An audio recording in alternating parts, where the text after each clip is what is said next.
خبره کوي چې پیریاډک ټیبل کې 110 او 112 او 120 ګیسونه دي چې او یبا نو اوس د امریکای نو څوک دا انکار کولی شي چې رس امریکا نه منم امریکا نشته دی ولی الکه ما تخکاری نه زه سعودي عرب نه منم سعودي عرب ملک نه دی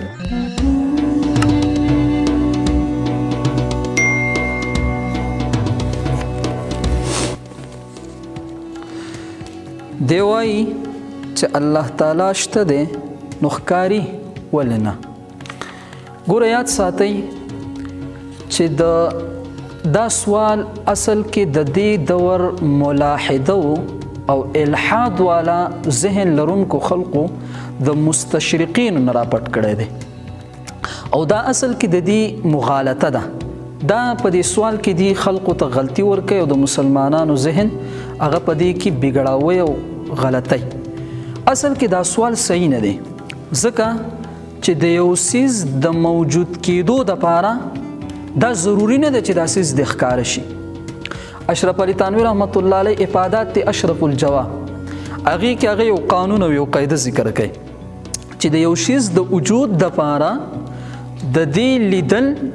دا ضروري نه دي او بیا هغه یو ښکلی مثال ورکوي لکه مثال کې طور پر امریکا ده نو موږ او تاسو ټولو دا اورېدلي چې امریکا شته دی خو چا لیدلی نه ده صرف په دغې اورېدو باندې به زموږ یقین دی چې او یي به نو اوس د امریکای نو څوک دا انکار کولی شي چې زه امریکا نه منم امریکا نشته دی ولې هلکه ما ته ښکاري نه زه سعودي عرب نه منم سعودي عرب ملک نه دی ولې ما ته نه ښکاري نو د یو څیز د وجود دپاره د هغې عدم نظر چې تی نه نو دا څیز به نه موجود دا ضروري نه ده دویم نمبر دا ساینس والا دا خبره کوي چې پیریاډک ټیبل کې 110 او 112 او 120 ګیسونه دي نو ما ته دا یو ګیس وښیه که نه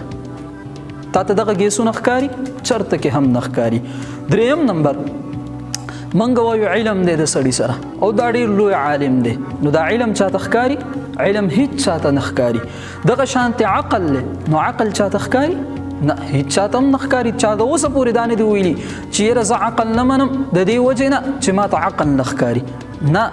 عقل که نه ښکاري خو بیا هم موږ منو که علم موږ ته نه ښکاري بیا هم موږ منو دغه شانتې که د یو ملک موږ لیدلی نه دی بغیر د لیدلو نه یې موږ منو نو که الله تعالی موږ نه دی لیدلی نو بیا یې ولې نه منو همدغه رنګې الله تعالی موږ ته ولې نه ښکاري نو یاد ساتئ یو دارالامتحان دی او یو هغه دارالجزا ده دا دنیا دا دارالامتحان دی یعنی په دې کې هغه امتحان اخیستلی کېږي نو په امتحان کې که تاسو وګورئ نو جواب چاته نه معلوم او نه څوک چاته جواب ښیي استاد چېرته کې